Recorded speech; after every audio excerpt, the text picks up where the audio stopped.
Nah, kali ini kita akan mengupas bank perkreditan rakyat ya, karena ada bank umum, BPR dan seterusnya. Nah, kita akan sampaikan terkait BPR ya. Tentunya materinya sama ya, tidak ada perbedaan dengan bank umum ya. Oke. Nah, ini adalah mekanisme perbankan ya, proses bisnisnya perbankan ya.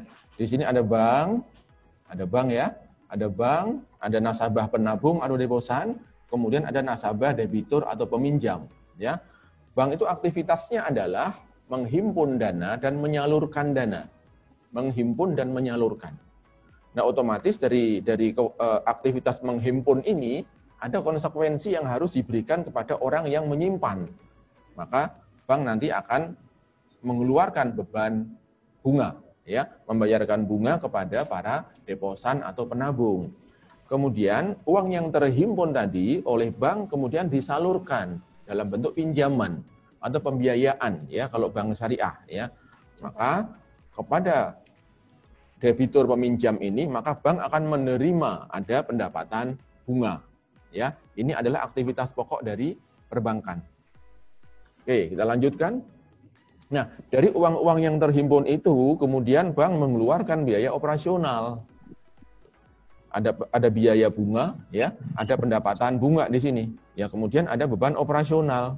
Ada beban operasional ya. Maaf. Saya ini ya. Nah, ada beban operasional di sini. Nah, ada sewa gedung ya, ada beli ATK, beli inventaris, bayar gaji, bayar jasa, bayar dividen. Sampai kemudian juga mungkin disimpan juga ke bank yang lain ya. Ini aktivitas operasional dari perbankan seperti biasa ya. Nah, kemudian dari seluruh aktivitas itu kemudian kewajiban pajaknya apa saja? Ada banyak kewajiban pajak perbankan yang sebetulnya sama dengan kewajiban pajak entitas-entitas bisnis yang lain ya. Nah, yang pertama adalah PPh pasal 25 ya. PPh pasal 25. Ya, ini yang pertama ya, pasal 25 nih. Bentar, maaf.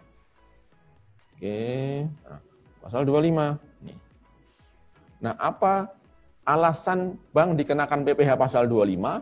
Karena bank mempunyai laba bulanan. Ya, PPh 25 ini adalah angsuran pajak yang harus dibayar oleh setiap entitas bisnis ya yang mendapatkan laba. Kalau rugi bagaimana? Kalau rugi ya mestinya tidak bayar pajak ya.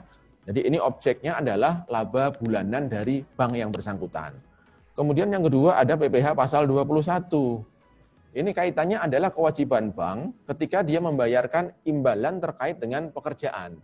Karyawan dibayar gaji, ya, ada notaris dibayar jasa atau fee. Ada kegiatan, ya, ada effort misalnya tertentu kita bayar pada dia, pada pihak lain.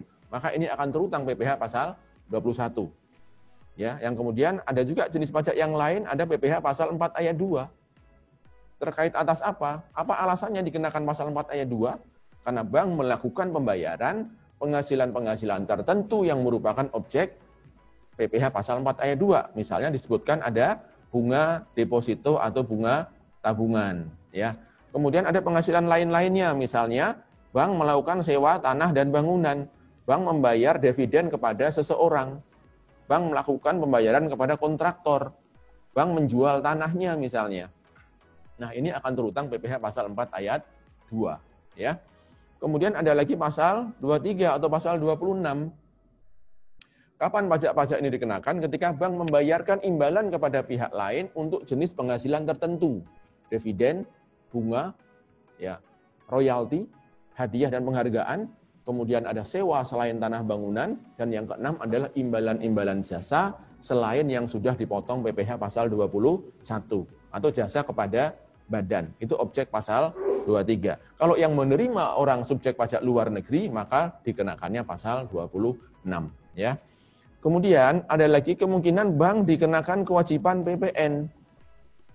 Dalam hal apa bank dikenakan PPN? Ya, ketika bank melakukan penyerahan barang kena pajak. Penyerahan jasa kena pajak, ya, yang nilainya dalam setahun melebihi 4,8 miliar, maka bank ini punya kewajiban memungut PPN dari setiap tagihan kepada nasabah, ya. Tapi untuk bank banyak pengecualiannya. Karena bank ini aktivitasnya adalah memberikan jasa keuangan yang oleh Undang-Undang PPN dikecualikan. Tapi ada kemungkinan bank ini melakukan transaksi yang terutang PPN. Apa misalnya? Bank ini melakukan pemberian jasa safe deposit box misalnya. Ya, jasa menyimpan barang di situ. Maka karena ini tidak termasuk dengan jasa keuangan, maka ini akan terutang PPN. Tetapi harus dilihat omsetnya harus ya minimal 4,8 miliar. Baru ada hukumnya wajib. Kalau di bawah itu tidak ada kewajiban. Kalau mau bayar boleh apa tidak? Silahkan, tapi tidak wajib. Ya, ngapain dibayar kalau tidak wajib? Ya. Kemudian yang terakhir di sini ada kewajiban PPh pasal 29. Ya. Apa kewajiban pajak ini? Kewajiban pajak ini adalah kewajiban pajak yang harus diselesaikan ketika bank melaporkan SPT tahunan. Apa objeknya? Objeknya adalah laba dari bank, keuntungan dari bank. Loh, bukannya sudah dibayar tiap bulannya, itu masih sementara. Ya, PPh pasal 25 itu namanya angsuran pajak. Kita mengangsur suatu kewajiban yang seharusnya dibayar finalnya di akhir tahun ketika SPT tahunan kita sampaikan. Tapi ini ada perlakuan dicicil, diangsur setiap bulannya. Ya, nanti akhir tahun SPT terutangnya berapa dikurangi dengan yang sudah dibayar setiap bulannya. Ketika timbul kurang bayar, itulah yang namanya PPh pasal 29. Kalau lebih bayar, namanya PPh pasal 28.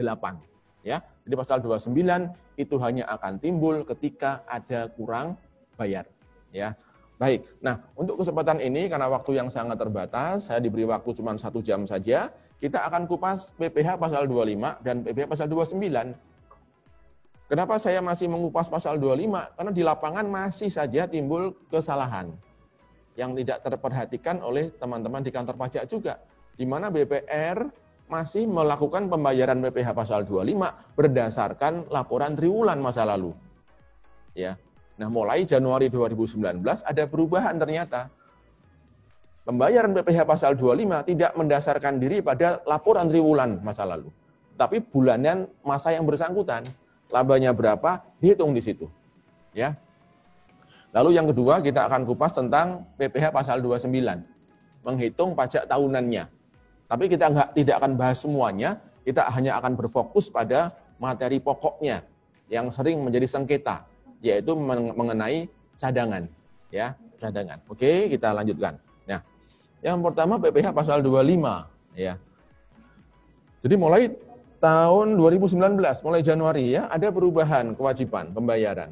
PMK 215 diaturnya, ini keluarnya akhir Desember 2018 ya, ini. Oke. Aturan umumnya adalah ya, aturan umum di Undang-Undang Pajak kita, PPh pasal 25 yang kita bayarkan itu dihitung berdasarkan SPT masa lalu ya, SPT tahun 2019. Kemudian pajak terutangnya dihitung dikurangi dengan kredit pajak yang dipotong pihak lain. Ya, tidak termasuk PPh pasal 25 yang dipotong pihak lain. Maka kurang bayar inilah yang menjadi dasar menghitung PPh pasal 25 setiap bulannya di tahun 2020. Yang mulai dibayarkan pada saat SPT disampaikan. Kalau SPT masuknya Maret, maka bulan Maret PPh 25-nya harus mendasarkan pada SPT tahun 2019. Kalau SPT-nya masuk di April, maka PPh 25-nya mendasarkan pada SPT 2019 kemarin. Ya, ini aturan umumnya. Nah, bank itu dibuat aturan khusus. Tidak berlaku untuk bank yang aturan umum ini. Nah, aturan bank adalah ya di PMK tadi mengatakan bahwa angsuran PPh 25 ini bagi wajib pajak bank dihitung berdasarkan tarif ya. Tarif pasal 17, tarif PPh ya yang dulu di Undang-Undang 25%. Kemudian atas penghasilan neto berdasarkan laporan keuangan. Ya. Nah, ini saya kasih merah-merah untuk apa? Ya karena sekarang ini tidak perlu lakukan koreksi fiskal lagi. Kalau di aturan yang lama, ya itu harus ada koreksi fiskal dulu untuk menghitung PPh pasal 25. Tapi di aturan yang baru ini cukup hasil laporan keuangan komersial, langsung kita hitung PPh pasal 25-nya. Terutangnya berapa? Dikurangi dengan kredit pajaknya. Ya. Oke, sekarang lebih tepat lagi, lebih gampang lagi, lebih jelas lagi, kita akan buka di, nah ini, contoh menghitungnya. Misalkan ini untuk bank yang pendapatan operasionalnya tidak melebihi 50 miliar. Ya, pendapatan bruto ya. Bruto itu berarti operasional dan non-op ya. Tidak melebihi 50 miliar. Ya. Misalnya Januari ini. Januari 1,8 ya. Ini non-opnya 216 ya. Laba bersih bulan Januari 190. Di aturan yang baru kita mendasarkan diri pada angka 190 ini. Ya. Maka perhitungannya adalah langsung kali dengan tarif 12,5%. Kenapa 12,5? Karena ternyata undang-undang pajak kita punya fasilitas. Untuk wajib pajak yang omsetnya atau pendapatan brutonya di bawah 50 miliar, dia akan mendapatkan fasilitas diskon tarif pajak 50% dari tarif normalnya.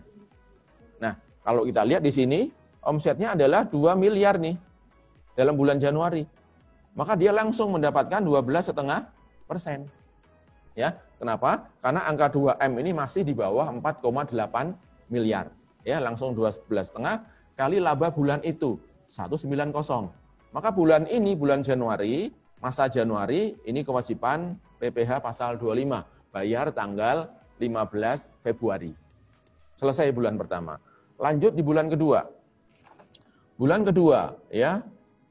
Bulan kedua akumulatifnya adalah ini, ya. Atau 4039. Ini akumulatif. Pendapatan bruto akumulatif Januari dan Februari. Laba akumulatifnya 400, ya. Laba akumulatif, ya. Maka bulan Februari kita menghitung secara akumulatif.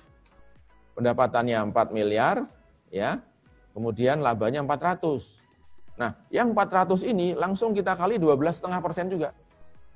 Kita masih mengasumsikan tahunnya tahun 19 ya. Kalau tahun 2020, rate-nya, tarif pajaknya sudah berubah menjadi 22%.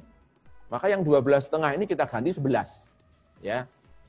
Oke, kemudian ini kita 12,5% kali langsung 400 ini, akumulatif labanya. Ketemulah 50 juta nih. Ini adalah pajak pasal 25 akumulatif sampai bulan Februari. Ya, sampai Februari. Nah, ternyata sudah terbayar di Januari 23 750. Maka di Februari tinggal kita membayar sisanya saja. Ya, ini cara menghitung PPh pasal 25.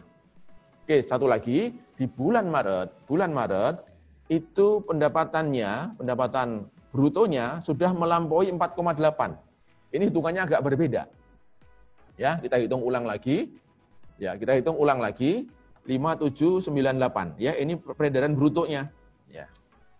Ternyata labanya akumulatifnya menurun ini. Turun laba akumulatifnya. Ya. Maka kita hitung ulang nih. 314 nih.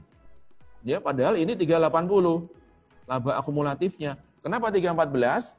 Ya, karena wajib pajak ini mendapatkan fasilitas 50%. Tetapi yang dapat fasilitas 50% itu hanya laba yang berasal dari peredaran bruto 4,8 saja. Sementara ini pendapatan brutonya sudah melebihi 4,8. Ya, maka ada perhitungan bawah ini 4,8 ini batasan untuk mendapatkan rate 12,5%. Ya. Laba yang berasal dari angka 4,8 dibagi dengan total pendapatan bruto. Ya. Dikali dengan laba akumulatif bulan Maret. Maka ketemulah 314. Nah, angka inilah yang mendapatkan fasilitas diskon 50%. Sementara sisa atau selebihnya dari 380 itu tetap dikenakan tarif normal, ya, 25% atau sekarang 22%. Nah, ini cara menghitungnya. Nah, kemudian ketemulah ini 55676. Akumulatif PPh 25 yang harus terbayar sampai dengan bulan Maret. Sementara Januari, Februari sudah membayar, ya. Berapa dia bayar? 50 juta. 23 Januari, Februarinya 26, maka di bulan Maret kewajiban pajak dia 5 juta, ya. Nah, kalau misalnya kejadian di April itu rugi di situ misalnya, maka di April nggak usah bayar PPh pasal 25, ya. Nah, kalau di masa-masa yang lalu laporan triwulanan ya tiap 3 bulan itu angkanya sama terus. Tapi di sini setiap bulannya tidak akan sama, tergantung dari kinerja bulan yang bersangkutan. Ya, ini untuk yang tidak melebihi 50 miliar. Nah, kalau yang melebihi 50 miliar bagaimana? Pendapatan brutonya yang melebihi 50 miliar, ya sama, hitungnya kumulatif juga. Ya, Januari, ya, Januari pendapatan brutonya operasional dan non-op 15. Laba bersihnya 38. Laba versi komersial, ya. Jadi PMK tidak mengharuskan adanya koreksi fiskal, ya. Maka kita hitung nih, 15,5, ya. Labanya 380. Maka karena 15 ini masih di bawah 50 miliar, maka di bulan Januari ini mendapatkan fasilitas diskon 50%. Jadi kita nggak perlu membuat kali 12, tidak perlu disetahunkan. Ya. Kalau disetahunkan pasti di atas 50 miliar. Tapi untuk perhitungan yang sekarang, dilihatnya bulan per bulan. Ya. 15 miliar masih di bawah 50, maka dia mendapatkan fasilitas diskon 50% tarif pajak. Ya. Nah, gimana perhitungannya? Sama nih. 4,8 ya, laba yang mendapatkan fasilitas diskon dikurangi dengan total pendapatan bruto dikali 380, maka ketemulah angka 118 ya. Jadi angka 4,8 ini angka yang sudah ditetapkan. Ya.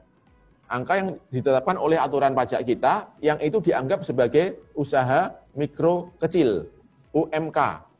Kalau menengah itu 50 miliar, ya. Kalau kecil itu masih batasannya 4,8 miliar, ya. Baik, ini cara menghitung PPh pasal 25. Setiap bulannya seperti itu. Nah, nanti ketika di suatu bulan misalnya sudah di atas 50 miliar, misalnya bulan April ini, ya. Maka cara ngitungnya tidak ada fasilitas 12,5% lagi. Di sini udah kosong nih, ya. Langsung semua laba yang didapatkan di bulan ini langsung kita kalikan dengan 25%. Atau kalau tahun sekarang 2020 itu 22%, ya. Tahun-tahun depan lagi bisa 20%, ya. Nah, kemudian kewajiban pajak sampai dengan April adalah 412. Januari sampai April kewajiban pajaknya harus 412. Tapi ternyata sudah terbayar di bulan-bulan sebelumnya itu 182 ya. Ini 80, ini 101. Ya, maka di bulan April kita harus membayar 230. Ya, ini cara menghitung PPh pasal 25. Kenapa ini saya sampaikan? Karena di lapangan masih ada saja yang terlewat ya dan tidak terdeteksi oleh teman-teman di kantor pajak, ya. Ini PPh pasal 25 ya. Sekarang kita akan lanjutkan ke PPh pasal 29. Ya, ini lebih ramai nanti ya di sini ya. Oke. Nah, saya kembali kepada proses bisnisnya perbankan, ya. Bank ini aktivitasnya adalah menghimpun ya. Menghimpun ini ya. Menghimpun dana dari nasabah, kemudian dia menyalurkan. Nah, menyalurkan pada nasabah juga. Yang di kiri nasabah deposan, penabung, yang di kanan nasabah peminjam, ya, debitur, ya, debitur. Nah, terus ini kemudian ada biaya operasionalnya, ya. Ada biaya operasional misalnya 5 miliar, biaya non-op-nya 0,4 miliar misalnya, ada penyusutan 0,6 M, kemudian ada PPAP atau cadangan 1 miliar. Maka di laporan akuntansi kita akan keluar angka laba bersih 7 miliar. Ini masih versi komersialnya. Nah, pertanyaannya adalah, apakah angka 7M ini sudah siap dihitung pajaknya? Ternyata belum siap. Jadi untuk menghitung PPh 29 dengan PPh 25 agak berbeda. Kalau pasal 25 tinggal ambil angka laporan komersialnya, selesai. Jadi laporan publikasi Bank Indonesia selesai. Tapi ketika akhir tahun tutup buku, ya, menghitung PPh 29, menghitung hak dan kewajiban akhir kita harus melakukan identifikasi dulu. Ya, apakah kena pajaknya itu lebih tinggi atau lebih rendah? Ya, sekarang kita lihat. Nah, ini adalah salah satu contoh laporan laba rugi yang sederhana, ya, dari sebuah bank misalnya, ya. Ini bank ilustrasi saja. Misalnya di sini ada pendapatan operasional dan non operasional totalnya 8,9. Ya. Ini op, Ini op, ini non-op ya, ini non-op. 8,9 ya. Kemudian ada biaya-biayanya, ada beban bunga ya, premi LPS, penyisian kerugian piutang, pemasaran dan seterusnya, sehingga ketemulah laba 1,1 miliar. Nah, nanti kita akan fokus pada angka ini, Pak. Apakah 406 ini boleh jadi biaya atau tidak? Ya. Nah, sebelum kita ke sana, ya kita coba dulu lihat sebentar terkait dengan bagaimana formula menghitung pajaknya badan, ya. Karena mungkin di antara peserta kita ini ada yang masih pemula gitu ya, maaf ya. Nah, cara menghitung pajak badan sebuah bank atau entitas badan yang lain, CV, PT, koperasi, yayasan misalnya, adalah tarif pajak, ya, dikali dengan penghasilan yang siap dikenai pajak. Bukan dari laba akuntansi ternyata, tapi dari penghasilan yang kena pajak. Karena laba akuntansi belum tentu sama dengan penghasilan kena pajak. Laba akuntansi belum tentu sama dengan laba kena pajak. Ya. Nah, untuk mendapatkan penghasilan kena pajak atau laba kena pajak ini, maka laporan laba rugi yang outputnya akuntansi ini harus dilakukan proses identifikasi dulu. Ya, istilahnya ada koreksi fiskal. Ada nggak di dalamnya unsur-unsur yang aturan pajak itu tidak membolehkan biaya itu. Aturan pajak itu harus mengeluarkan penghasilan itu. Ya, maka ini harus kita identifikasi terlebih dahulu. Nah, ini adalah proses identifikasi. Sebuah laporan keuangan pasti itu isinya unsurnya ada dua, ada penghasilan dan biaya. Penghasilan dan biaya. Hanya ada dua unsur ini saja. Nah, proses persandingan dua unsur ini nanti akan menimbulkan laba atau rugi. Laba rugi versi akuntansi, laba 30 juta misalnya. Nah, apakah ini siap dikenakan pajak? Ternyata belum siap. Karena bisa jadi di dalam unsur penghasilan ini ada penghasilan-penghasilan yang ternyata undang-undang pajak memberikan fasilitas. Oh, itu nggak kena pajak, jangan dihitung. Oh, ini sudah final penghasilannya, jangan dipajaki, jangan dihitung. Sudah selesai, sudah final. Maka ternyata nanti ada dua alasan kenapa sebuah penghasilan tidak perlu dihitung lagi pajaknya di SPT. Alasan pertama adalah karena undang-undang pajak itu mengecualikan sebagai objek atau non-objek pajak. Ya, misalnya apa? Misalnya sebuah PT punya anak perusahaan. Dia punya saham 30% misalnya. Maka atas dividen yang diterima oleh PT ini, PT induk ini, undang-undang mengatakan ini non-objek pajak.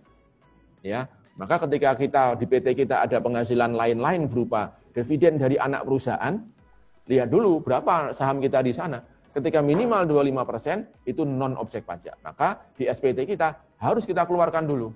Jangan dihitung pajaknya. Ya. Yang kedua alasan tidak dihitung di SPT adalah penghasilan itu oleh undang-undang ditetapkan sebagai jenis penghasilan yang sudah final pajaknya. Final itu artinya apa? Pengenaan pajak saat kita menerima sudah dianggap selesai. Ya. Di SPT tahunan jangan dihitung lagi.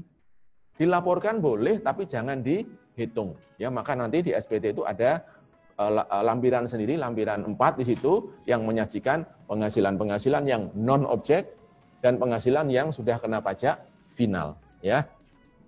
Maka di penghasilan ini proses identifikasinya adalah kita baca di Undang-Undang PPh kita pasal 4 ayat 1, pasal 4 ayat 2, pasal 4 ayat 3. Cukup di situ, ya. Nah, setiap orang yang mau membuat laporan pajak badan wajib melihat 3 pasal ini. Ya. Jangan-jangan nanti ada penghasilan kita yang karena kita nggak tahu pasal ini tetap dikenai pajak, padahal dia bukan objek pajak. Ya, makanya ini wajib ya. Pasal 4 ini wajib bagi para penghitung pajak. Ya. Ini unsur penghasilannya. Yang kedua, unsur biaya pun juga harus kita identifikasi. Secara akuntansi, uang yang keluar dari perusahaan itu harus dicatat. Semua uang yang keluar, ya. Tetapi di aturan pajak ya ada ketentuannya. Uang keluar ini untuk manfaat siapa? Untuk tujuan apa? Kalau kaitannya untuk usaha, boleh. Kalau untuk kepentingan pribadi, pemiliknya, direksinya, karyawannya, ini nggak boleh. Ya, jadi harus ada proses identifikasi. Maka di Undang-Undang Pajak kita ada aturan di pasal 6 menjelaskan mana-mana biaya yang boleh. Kemudian pasal 9, mana-mana biaya yang tidak boleh. Nah, kemudian kita hitung di akhir tahun nih, ya. Nah, akhirnya ketemulah ini Penghasilan yang harus kita hitung pajaknya di akhir tahun 1,01 misalnya. Secara akuntansi 1030. Berarti ada selisih 20 juta nih. Kemungkinannya adalah bukan objek atau sudah kena pajak final, ya. Nah, untuk biaya juga sama. Secara akuntansi tercatat 1 miliar. Secara pajaknya yang diakui hanya 860. Kenapa kok bisa diakui sebagian? Bisa jadi ada pengeluaran-pengeluaran yang oleh undang-undang itu masuk kategori pasal 9. Ya, pasal 9. Nah, kemudian dari yang sudah kita identifikasi ini, kemudian kita hitung nih. Sehingga labanya ketemu, laba versi fiskalnya, versi pajaknya 150. Versi akuntansi 30, versi pajaknya sekarang jadi 150.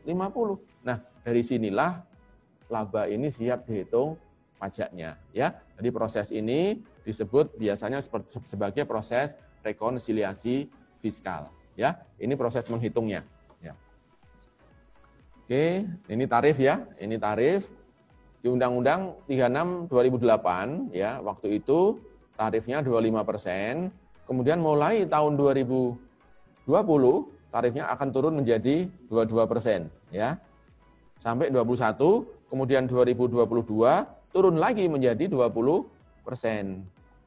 Kemudian ada fasilitas lagi kalau dia itu go public misalnya. Go public itu ada pengurangan lagi menjadi 3% pengurangannya. Ya. Jadi kalau misalnya nih perusahaan kita, bank kita go public misalnya. Saham kita yang disetor kita misalnya sahamnya 10 miliar misalnya.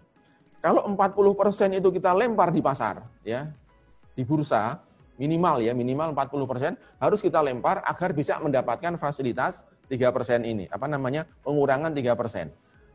Jadi kalau nanti tahun 2022 kita go public, ya, teman-teman bank yang lain 20%, kita bisa mendapatkan tarif 20 dikurangi 3%, ya, menjadi 17%, ya. Kalau kita go public di sini, ya. Tapi minimal apa? Minimal 40% dari saham yang disetor itu harus kita lempar di bursa, diperdagangkan di bursa, dan yang membeli minimal harus 300 pihak. Ya, tidak bisa kita lempar 40%, yang beli cuma 2 entitas saja. Ya. Ini kan tujuannya agar masyarakat bisa ikut memiliki, ya, ikut memiliki. Ini pendorongnya adalah pajaknya lebih murah dibanding yang lain, dikurangi 3%. Yang lain 20, kita bisa 17%, ya. Ini terkait tarif. Kemudian tarif yang untuk UMKM tadi, ya, yang saya sampaikan ada diskon 50%, ya. Ini aturannya pasal 31E di Undang-Undang Pajak kita, ini, ya. Pengurangan tarif sebesar 50% yang dikurangi tarifnya, ya. Dengan syarat apa? Wajib pajaknya harus badan.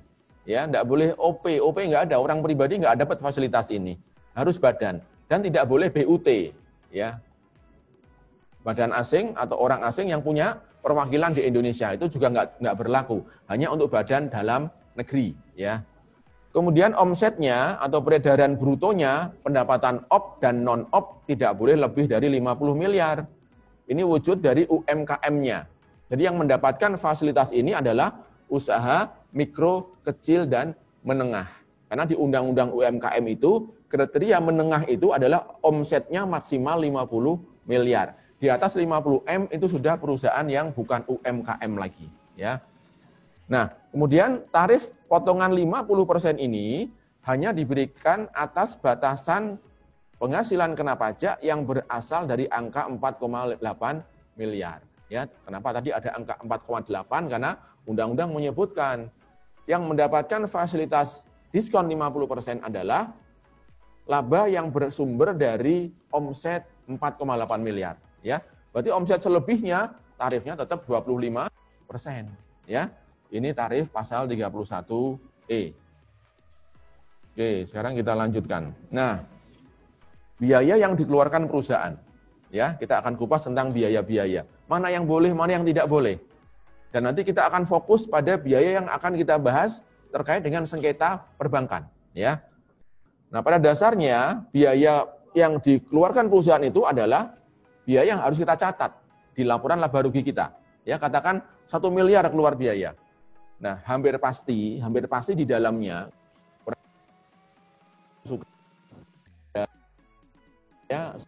berikan sumber, maka ada kemungkinan dalam biaya kita itu tidak dibolehkan untuk menjadi biaya, ya. Bukan berarti di akuntansi nggak boleh dicatat. Akuntansi harus dicatat. Tapi secara pajak nanti waktu hitung SPT itu dikeluarkan, disisihkan. Biaya itu otomatis laba pajaknya nanti akan meningkat, ya. Nah, ini pasal 6 yang saya sebutkan di awal tadi yang harus kita baca, ya. Para penghitung pajak harus baca pasal 4 ayat 1 2 3, pasal 6 dan pasal 9. Itu yang hukumnya wajib, ya, tidak boleh ditinggalkan. Nah, pasal 6 mengatur apa? Pasal 6 ini mengatur biaya yang boleh diakui. Boleh diakui. Misalnya, ya, saya nggak akan kupas semuanya, kita akan fokus ke beberapa saja. Misalnya nih, biaya yang secara langsung atau tidak langsung berkaitan dengan kegiatan usaha. Jadi ujungnya adalah berkaitan dengan kegiatan usaha. Mau biaya langsung atau nggak langsung. Biaya langsung itu adalah biaya yang melekat pada produk.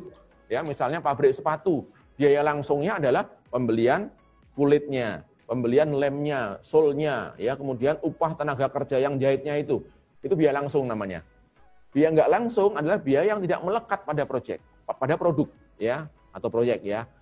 Misalnya apa? Biaya akuntansi, administrasi, marketing, itu tidak langsung. Tapi asal ujungnya itu adalah untuk usaha kita, maka semua itu boleh jadi biaya, ya. Lalu ini masih banyak yang lain-lain lagi, ya, nanti bisa dibaca di pasal 6 atau di slide saya yang saya bagikan nanti. Nah, kita fokus di yang berkaitan dengan perbankan, ya. Di pasal 6 itu ada biaya yang boleh diperbolehkan, yaitu apa? Piutang yang nyata-nyata tidak dapat ditagih. Ya, bank ini kan aktivitasnya ngasih piutang terus nih tiap hari nih. Ya, bahkan tiap jam, ya, ngasih piutang. Ada kemungkinan tidak tertagih, macet. Ya, maka undang-undang memberikan satu klausul, ya. Piutang yang nyata-nyata tidak dapat ditagih dengan syarat apa? Jadi agar bisa diakui sebagai biaya mengharuskan ada syarat-syarat ini. Apa syaratnya? Telah dibebankan sebagai biaya. Ini cuma jurnal, gampang ini. Tapi sebelum kita lanjutkan, kita baca nih. Piutang yang nyata-nyata tidak dapat ditagih. Nah, sekarang pertanyaan saya adalah, teman-teman di perbankan, ya, ketika membukukan misalnya, pertama kali membukukan ada piutang yang macet misalnya. Kita membukanya apa di sana? Kita bukanya adalah cadangan pada piutang atau kredit. Nah, pertanyaannya adalah apakah si kredit yang sudah kita hapus ini, hapus buku, ya, secara buku dihapus, apakah kita masih tagih di kemudian hari? Ternyata masih. Jadi di bank itu kan ada dua kriteria penghapusan kredit. Ada hapus buku, ada hapus tagih. Nah, kalau hapus buku ternyata tidak memenuhi kriteria ini. Karena kriteria yang boleh jadi biaya adalah piutang yang nyata-nyata nggak bisa ditagih. Sudah diupayakan sedemikian rupa, sudah keluar biaya banyak, tapi nggak bisa ditagih juga. Nah, tapi kalau kita yang di perbankan ini, hapus buku adalah cuma mengeluarkan dari neraca saja, kita masih berupaya untuk menagih. Maka ini bukan piutang yang tidak dapat ditagih, masih ada upaya untuk ditagih. Maka Undang-Undang Pajak tidak membolehkan aktivitas hapus buku. Pajak hanya menganut hapus tagih, ya, menganut hapus tagih. Jadi pasal ini untuk perbankan biasanya tidak bisa diberlakukan. Karena ini untuk hapus tagih, sementara bank itu membiayakannya melalui hapus buku, ya. Oke, ini yang pertama, ya. Nanti ini ada sengketanya dan insya Allah nanti ada solusinya, ya.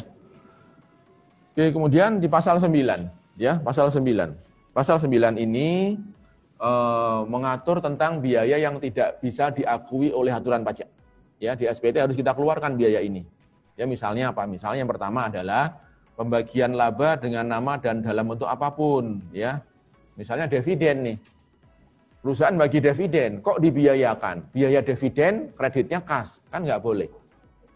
Mengeluarkan dividen karena diambil dari laba, maka debitnya itu harus laba ditahan. Ya, maka jurnalnya bukan biaya dividen tetapi laba ditahan, kreditnya kas atau bank, ya. Secara pajak pun juga sama. Ini bukan biaya, ini penggunaan laba, pembagian laba. Ya, tidak boleh jadi biaya. Oke, nah fokus kita ada di sini yang C nih. Nah, terkait dengan perbankan. Tidak boleh jadi biaya adalah pembentukan atau pemupukan dana cadangan. Bentuk dana cadangan. Tidak boleh jadi biaya. Jadi aturan pajak itu tidak membolehkan kita membuat pencadangan. Apapun cadangannya nggak boleh. Kecuali adalah piutang tak tertagih untuk usaha perbankan. Bank itu dibolehkan. Ya. Maka ketika ada pertanyaan, boleh nggak sih bank ini membentuk cadangan? Boleh. Ini dasar hukumnya. Tidak boleh itu untuk yang lain-lain yang umum. Tapi khusus untuk perbankan itu boleh. Ya. Yang ketentuan dan syarat-syaratnya ditetapkan dengan keputusan Menteri Keuangan. Ya, ini. Oke, lanjutnya kita nggak akan kupas semuanya mengenai non-deductible-nya ini. Nah, ini pertanyaannya. Ya, kita udah masuk ke bahasan yang utama. Ya, bolehkah bank itu membentuk biaya cadangan kerugian piutang atau PPAP? Ya. Nah, kalau kita lihat dasar hukumnya pasal 9 ayat 1 tadi, ini ya, ini gambarnya, laporan laba ruginya. Jadi angka 406 ini, pertanyaannya adalah, boleh nggak jadi biaya? Apakah harus dikoreksi? Harus dibalik? Ya. Karena di webinar kemarin ada pertanyaan salah satu bank, Pak, kami kok diminta untuk membalik PPAP kami yang kita bentuk. Jadi 406 ini harus dibalik jadi penghasilan. Gara-gara tidak terpakai. Nah, nanti jawabannya akan kita kupas ya nanti ya. Baik. Nah, ini adalah dasar hukumnya. Boleh atau tidaknya, lihat dasar hukumnya dulu nih. Ya, tidak asal kata orang pajak, kata konsultan. Tidak, lihat dasar hukumnya. Ya. Jadi biasakan kalau ada orang membuat fatwa, oh ini nggak boleh, apa dasar hukumnya? Kita tanyakan. Baik yang ngomong konsultan, yang ngomong kantor pajak, tanyakan dasar hukumnya. Ya. Nah, pasal 9 ayat 1 ini adalah dasar hukum yang membolehkan bank membentuk cadangan. Kita lihat bunyinya ya. Untuk menentukan penghasilan kena pajak, ya, untuk membuat laporan SPT tahunan, ya, ini ceritanya ya. Bagi wajib pajak dalam negeri, bank mau BPR, bank umum, ya, tidak boleh dikurangkan ABC. Nah, C ini adalah pembentukan dana cadangan, tidak boleh karena undang-undang pajak itu menganut prinsip realisasi. Kalau suatu kerugian sudah terrealisasi, baru boleh dibiayakan. Tidak boleh pakai metode allowance. Misalnya ada banyak kejadian, nanti bulan Desember kita akan bagi bonus. Kita bulan Juli nanti akan bagi THR. Supaya laba ruginya kita itu stabil begitu ya, tiap bulan kita cadangkan. Boleh nggak? Secara akuntansi silahkan boleh. Tapi secara pajak, sampai akhir tahun kalau masih muncul biaya itu, harus dibalik, koreksi. Ya, dibiayakannya nanti saat realisasi, ya silahkan ya. Nah, kecuali, nah ini tidak boleh untuk semuanya bentuk cadangan kecuali salah satunya adalah perbankan. Berarti secara hukum bank itu boleh. Kalau ada yang bilang tidak boleh, berarti dia salah. Fatwanya keliru, ya. Karena undang-undang membolehkan. Lalu apa? Lalu kemudian ada disposisi dari undang-undang ini. Nah, undang-undang mendisposisikan kepada Menteri Keuangan untuk membuat aturan. Menteri, tolong buat aturannya ini. Bank ini boleh membentuk cadangan, buatin aturannya. Maka aturannya muncul, ya. Nanti akan muncul di PMK 81. Nah, sebelum ke sana, kita lihat nih ya. Apa sih hakikat atau manfaat dari sebuah cadangan? Ini yang kadang-kadang persepsi ini yang menjadikan teman-teman di kantor pajak itu melakukan koreksi. Atau ada konsultan yang ngoreksi juga gitu ya. Nah, coba kita lihat penjelasan Undang-Undang PPH tahun 2000 ya. Tahun 2008 tidak muncul, tapi ini sama ya. Ruhnya sama sebetulnya. Nah, alasan cadangan itu adalah ini ya, ini saya kutip seluruhnya ya dari undang-undang penjelasannya. Pembentukan atau pemupukan dana cadangan pada prinsipnya tidak dapat dibebankan, nggak boleh jadi biaya. Ya, terus, namun untuk jenis usaha tertentu yang secara ekonomis memang diperlukan adanya cadangan untuk menutup beban kerugian yang akan terjadi di kemudian hari. Nah, ini harus digaris tebal di sini. Yang akan terjadi di kemudian hari. Kenapa kita bentuk cadangan? Untuk mengantisipasi resiko rugi di kemudian hari. Atas apa? Atas kredit yang outstanding pada hari ini. Nah, ini kadang-kadang yang buat persepsi salah dari teman-teman di kantor pajak yang melakukan koreksi ya. Tidak semuanya melakukan koreksi ya, ada sebagian ya. Nah, jadi alasannya begini. BPR atau bank membentuk cadangan, katakan 500 juta dalam tahun ini. Bentuk 500 juta. Kemudian dia melihat nih, selama setahun ini tidak ada hapus buku, tidak ada hapus kredit. Maka oleh teman-teman itu kemudian dianggap, loh, cadangan yang kamu bentuk 500 itu nggak ada gunanya. Karena nggak dipakai untuk menghapus. Ya, jadi kalau teman-teman di pajak itu yang mengoreksi ini, dia melihatnya masa lalu. Desember ada saldo 500. Dia lihat sebelum Desember nih, tahun berjalan. Ada nggak penghapusan? Kalau nggak ada, 500 ini dibalik. Nah, ini yang menurut saya tidak pas. Kenapa? Karena tujuan pembentukan cadangan ini adalah untuk apa ini? Menutup beban atau kerugian yang akan terjadi di kemudian hari, di masa depan. Jadi yang dibentuk itu untuk mengantisipasi resiko kredit yang ada pada hari ini. Resikonya berapa? Itu yang dibentuk. Ya, bukan masa lalu. Ini bedanya, ya. Beda asumsi. Masa lalu dan masa depan. Nah, gitu ya. Kalau saya lihatnya masa depan. BPR masa depan, ya. Gitu ya. Oke, ya, kemudian lagi-lagi disposisinya harus ke Menteri Keuangan. Sekarang kita lihat nih Menteri bilang apa nih? Nah, ini PMK 81. Ini Menteri bilangnya nih. Jadi yang pertama tadi undang-undang membolehkan membentuk cadangan, ya, sepakat, ya. Yang kedua, Menteri boleh enggak nih? PMK 81 nih. Mengatur apa nih? Pembentukan atau pemupukan dana cadangan yang boleh dikurangkan sebagai biaya. Pasal 1. Pembentukan dana cadangan yang boleh dikurangkan sebagai biaya adalah cadangan piutang tak tertagih untuk usaha bank. Menteri boleh loh sekarang, ya kan? Undang-undang boleh, menteri boleh. Kok kenapa ada yang bilang tidak boleh? Ya. Nah, ini yang salah apanya nanti memang harus kita teliti ya, yang salah itu apanya ya. Oke ya, jadi undang-undang membolehkan, menteri yang didisposisi oleh undang-undang juga membolehkan ternyata ya. Nah, terus kalau dibolehkan berapa nilai cadangan yang dibentuk? Ya. Nah, ini ada di undang-undang di PMK ini diatur nih. Nah, kita kupas salah satu BPR ya, BPR saja, Bank Umum kita abaikan dulu. Yang lancar 0,5% dari nilai piutang atau bagi debit ya, bagi debitnya, saldo kreditnya ya. Misalkan yang lancar itu saldonya 10 miliar, ya kali 0,5%. Itulah nilai resiko dari kredit yang 10M itu.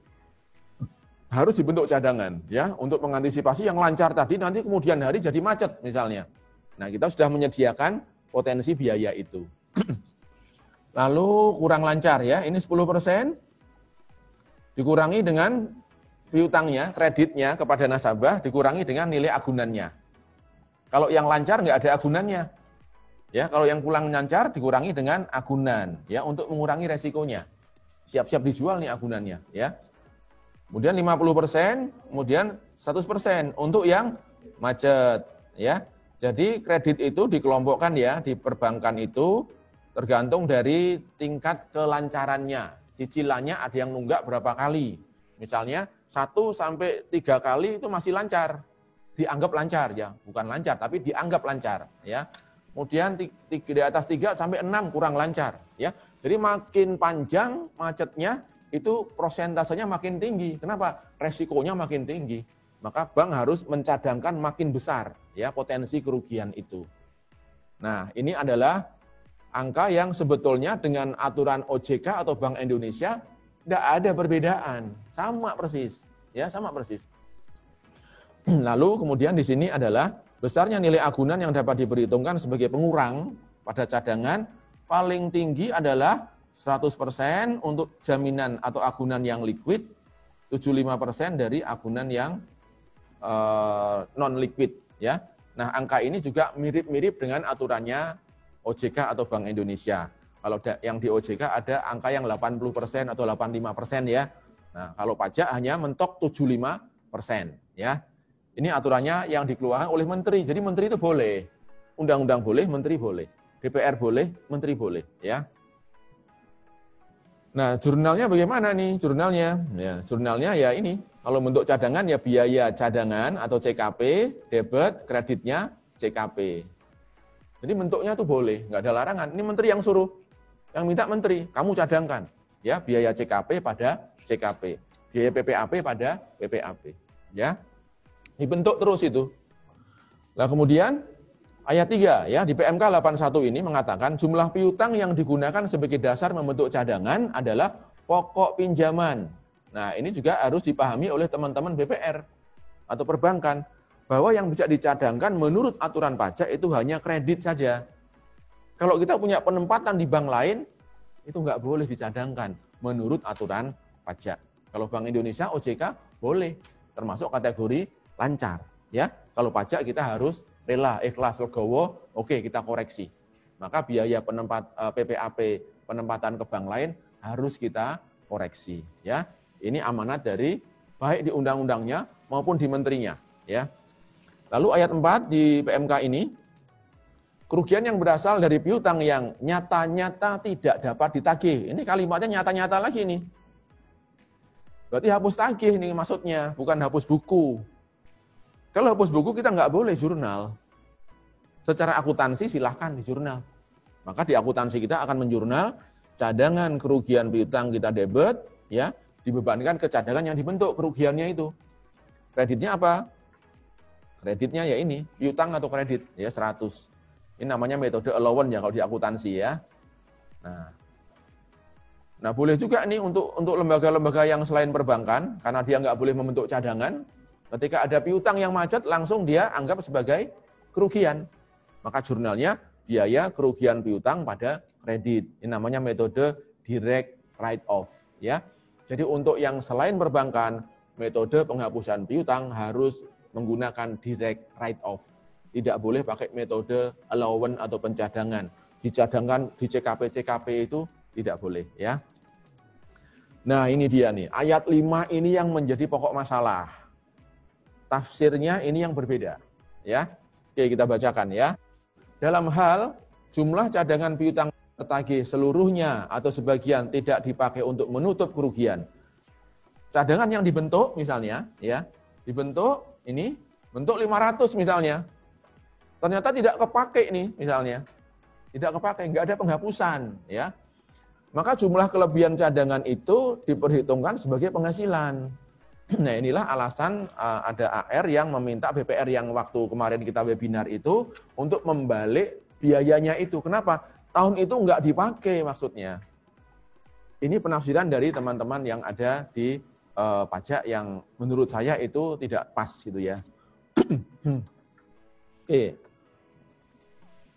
Jadi pasal ini ayat 5 ini ya yang menjadi pokok sengketa ya. Karena tidak dipakai maka dihapus. Ya, maka dibalik menjadi penghasilan. Lalu nah, sebetulnya perbankan itu sudah melakukan ini nih. Jadi ketika saldo pembukuan ya, kita lihat saldo pembukuan ya. Ada kredit 10M misalnya, Januari. Kemudian PPAP-nya Januari, cadangan Januari 120. PPAP atau cadangan ini mencerminkan apa? Nilai resiko dari 10M ini adalah 120 juta. Nilai resikonya. Maka dia harus selalu bergandengan. Ada kredit, pasti ada resiko. Ya. Kemudian akhir bulan nih ya. Akhir bulan itu saldo kreditnya naik. Ya, maka resikonya juga naik nih. Ini versi pembukuan.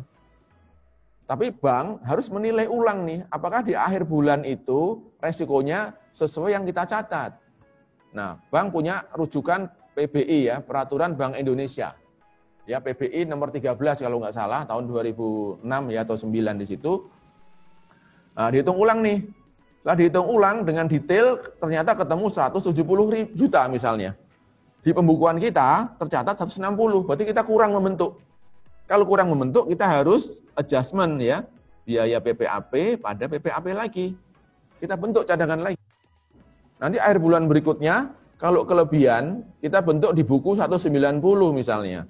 Secara hitungan real aturan BI-nya atau OJK-nya 185, kita kelebihan bentuk di buku kita. Maka ini yang dibalik itu seperti ini. Nah, menjadi pendapatan. PPAP yang kelebihan dibentuk itu kemudian harus dibalik menjadi pendapatan. Ini BPR sudah melakukan seperti ini. Ya. Nah, sekarang kita akan lihat sengketa. Ya. Nah, beberapa waktu yang lalu saya mendapatkan informasi dari salah satu perbankan. Ya, perbankan, Pak, saya menghitung agunan. Ya. Agunan yang saya hitung itu ada 50%. Karena ini kredit yang sudah macet 2-3 tahun. Tapi teman dari kantor pajak mengatakan, oh kamu harus 75%. Karena aturannya paling tinggi 75%. Ya. Itu ya, baik.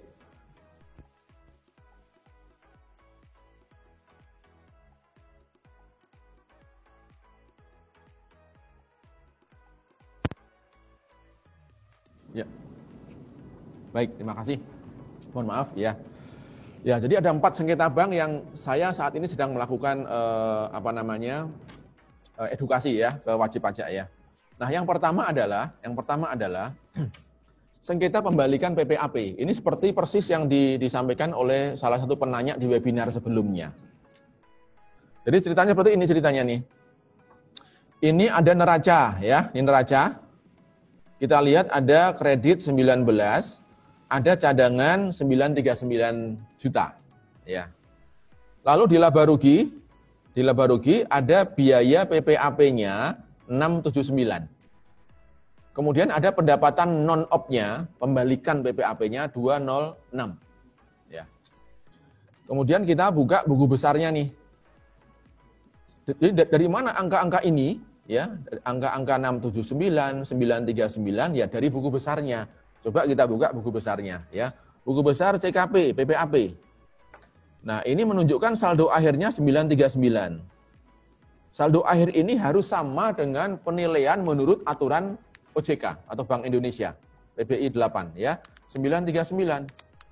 Jadi ketika saldo buku besar sudah menunjukkan nilai yang sama dengan peraturan Bank Indonesia itu, yang ternyata tarifnya sama dengan aturan pajak, maka wajib pajak sudah dianggap benar sebetulnya, nggak ada kesalahan sama sekali. Ya.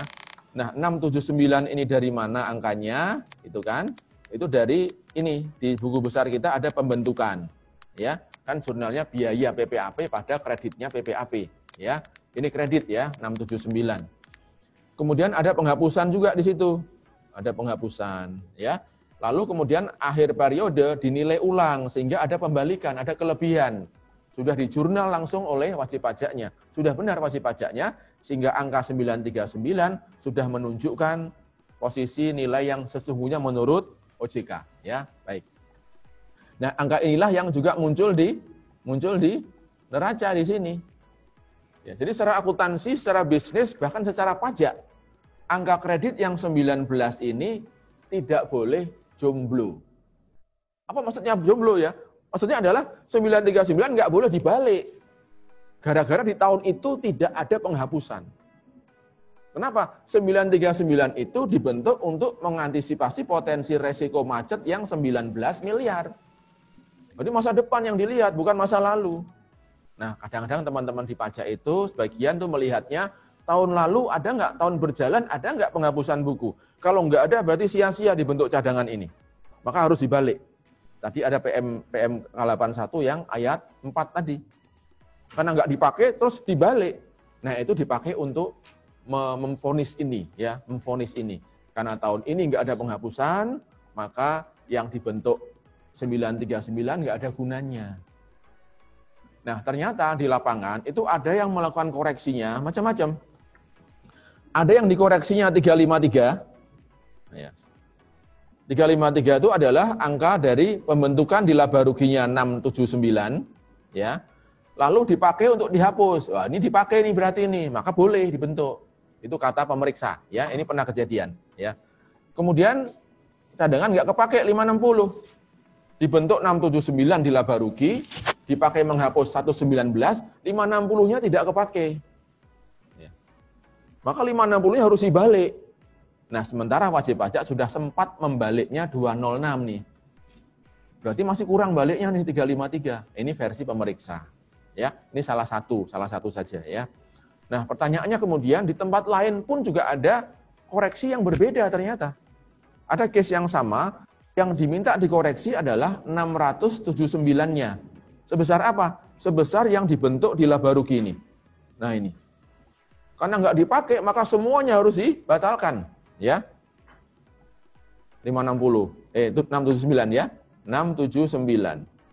Lalu ada lagi nih, yang minta dikoreksinya yang 939. Senilai yang ada di neraca ini. Akhir tahun dilihat nih, neracanya masih ada nggak nih?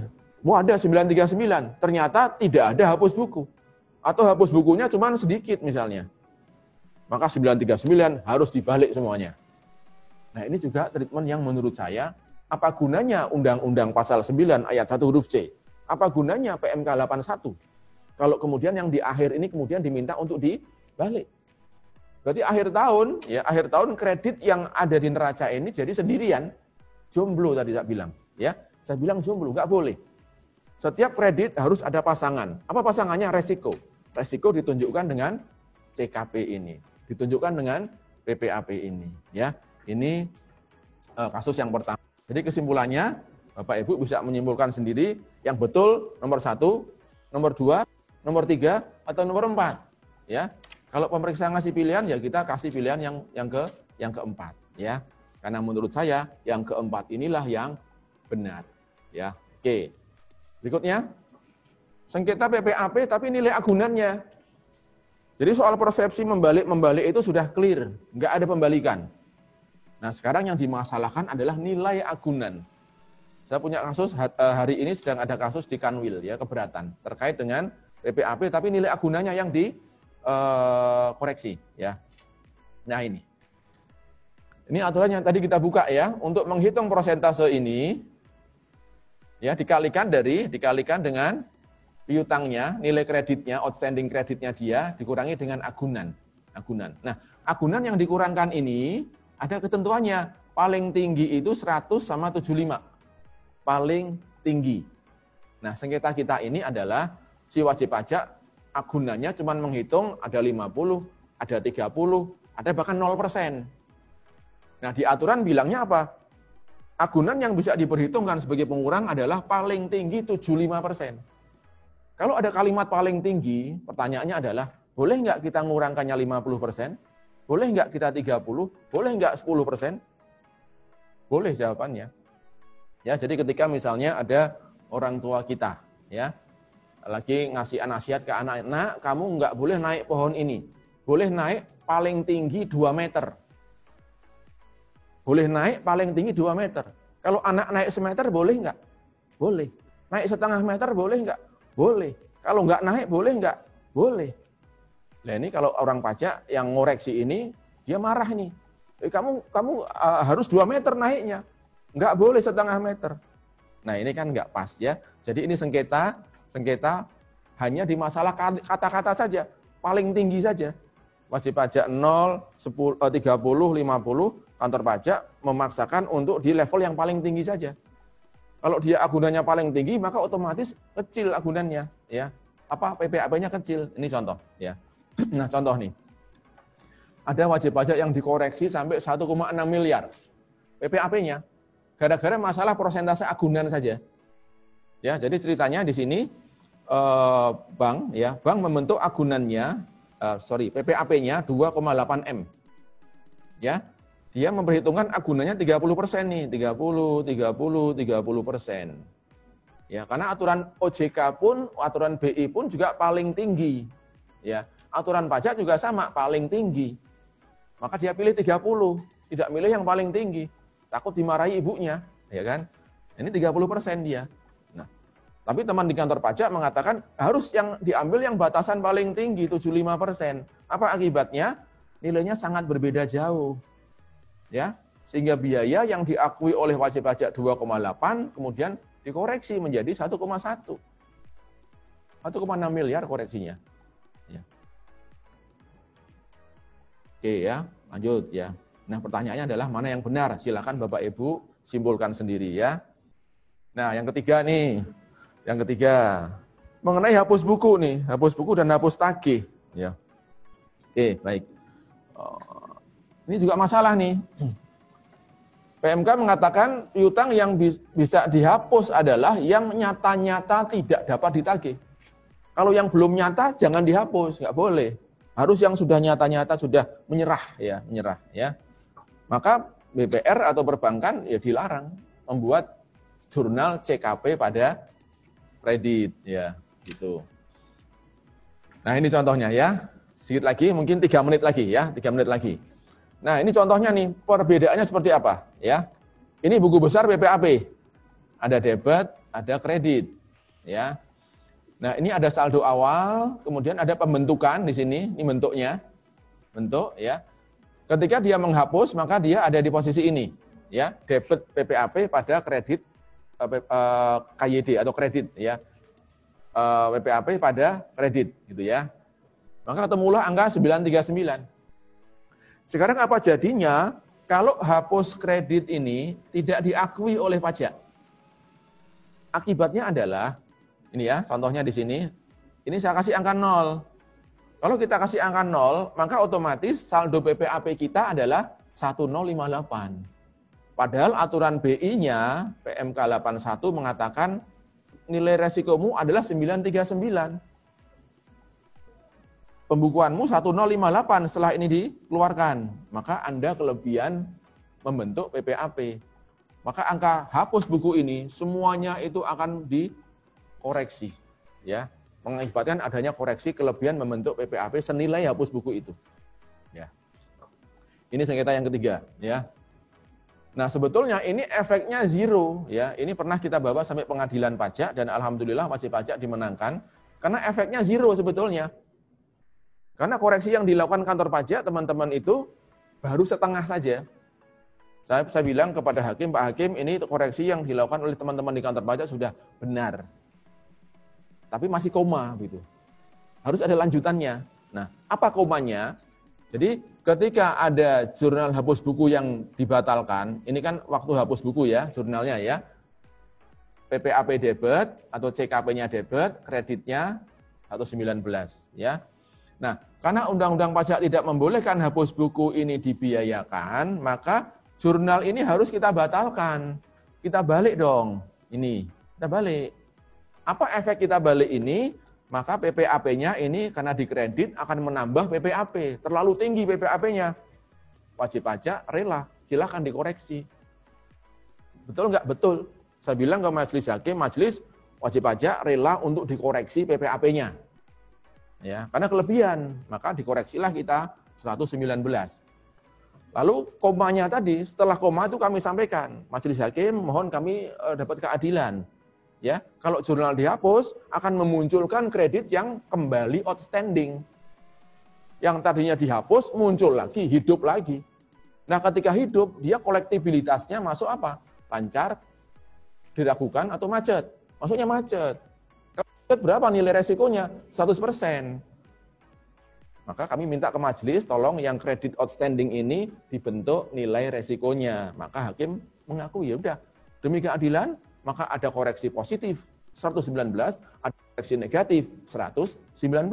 Dari mana koreksi negatifnya? Dari pembentukan resiko atas kredit yang batal dihapus tadi. Naik kembali menjadi kredit yang outstanding, ya. Maka wajib pajak menang, ya.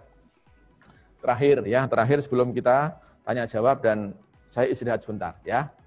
Nah, sengketa yang keempat adalah pengakuan bunga kredit yang non performing. Kredit yang kurang lancar, diragukan, macet. Ya. Nah, ini kita lihat nih ya. Nah, ini contohnya ya. Ini kelompok lancar, kurang lancar, diragukan, macet. Ada 4 kolektibilitas ya kelompok. Misalkan bunga akrualnya, accrual basis dari semua kredit ini adalah ini, atas bunganya ya. Nah, ternyata ada pemeriksaan terhadap wajib pajak ini ya. Wajib pajak melakukan metode pengakuan pendapatan bunga ini untuk yang lancar itu accrual basis. Untuk yang non performing ya, yang kurang lancar sampai macet ini cash basis. Mengikuti aturan yang ada di BI ya. Pedoman akuntansi untuk bank ya. Ada panduannya harus cash basis untuk NPL. PSAK akuntansi juga mengharuskan harus cash basis untuk NPL. Nah, di aturan pajak pun juga ternyata ada bahwa untuk NPL itu harus cash basis. Tapi ternyata ada pemeriksaan yang mungkin terlewat ya, aturannya tidak terbaca, semuanya dianggap accrual basis. Ya. Apa alasannya nih? Sesuai dengan penjelasan pasal 28 ayat 5, prinsip taat asas adalah prinsip yang sama digunakan dalam metode pembukuan dengan tahun-tahun sebelumnya. Ya, untuk mencegah pergeseran laba. Nah, ini memang mengutip pasal 28 ayat 5 ya. Jadi kalau perbankan kan beda ya, karena ada perubahan kolektibilitas, otomatis nanti akan ada perubahan metode. Nah, pemeriksa tidak mau ada perubahan metode kelihatannya. Pokoknya harus accrual basis terus.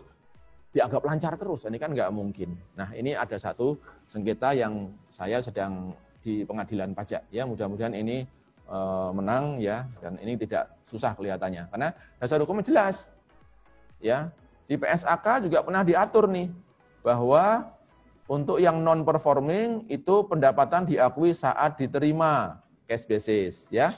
Di pedoman akuntansi BPR diakui secara cash basis, ini non-performing. Sama, di aturan pajak ada ini. Ya. Untuk kredit yang non-performing, ini khusus perlakuan untuk non-performing, diakui pada saat penghasilan bunga itu diterima, cash basis juga ternyata. Ya, jadi kadang-kadang karena beda persepsi itu pemeriksaan pajak itu menjadi sedikit agak berlebihan ya. Nah, itu kira-kira beberapa sengketa yang saya bisa contohkan ya, mudah-mudahan bisa memberikan wacana pencerahan buat Bapak Ibu semuanya. Ya, nanti setelah habis ini kita akan coba kupas tanya jawab ya. Silahkan Bapak Ibu yang sudah menyampaikan tanya jawabnya, silakan ya, saya kembalikan waktu saya kepada moderator, Mbak Febri. Silakan Mbak Febri. Ya, terima kasih kepada Bapak Nurkolis untuk pemaparan materinya. Baik, kita telah sampai di penghujung acara. Terima kasih kepada narasumber kita, Bapak Nurkolis, serta para peserta webinar yang telah menyimak acara dari awal sampai akhir. Sebelum sesi ini kita akhiri, saya akan menyimpulkan hasil dari webinar kali ini. Jadi kewajiban pajak bank itu sebenarnya sama dengan entitas bisnis lainnya. Ya, dikenakan PPh pasal 25, pasal 21, pasal 4 ayat 2, pasal 23 atau 26, kemudian ada PPN dan pasal PPh 29. Terkait dengan PPh pasal 29 yaitu penyusunan SPT tahunan, sebelum menghitung pajaknya, kita harus mengidentifikasi terlebih dahulu berkaitan dengan penghasilan dan biayanya. Karena dalam penghasilan ada yang termasuk objek pajak umum, ada yang bersifat final, dan ada yang non-objek pajak. Kemudian di biaya sendiri pun juga ada yang masuk ke deductible expense dan non-deductible expense. Kemudian berkaitan dengan biaya cadangan kerugian kredit atau biaya PPAP, itu boleh dijadikan sebagai biaya karena sudah diatur dalam Undang-Undang Pajak Penghasilan pasal 9 ayat 1 huruf C, kemudian juga didukung dari PMK 81 tahun 2019. Kemudian tadi juga ada beberapa sengketa bank. Yang pertama tadi ada pembalikan PPAP, kemudian ada yang kedua tadi ada terkait dengan nilai agunan. Yang ketiga tadi terkait dengan hapus buku versus hapus tagih, dan yang keempat ada bunga kredit non-performing. Baik, kepada para peserta kami ucapkan terima kasih telah mengikuti acara ini. Semoga ilmu yang diberikan oleh narasumber dapat bermanfaat bagi kita semua. Saya Febrianti Rahman Anjari mewakili kru yang bertugas pamit untuk undur diri. Wassalamualaikum warahmatullahi wabarakatuh.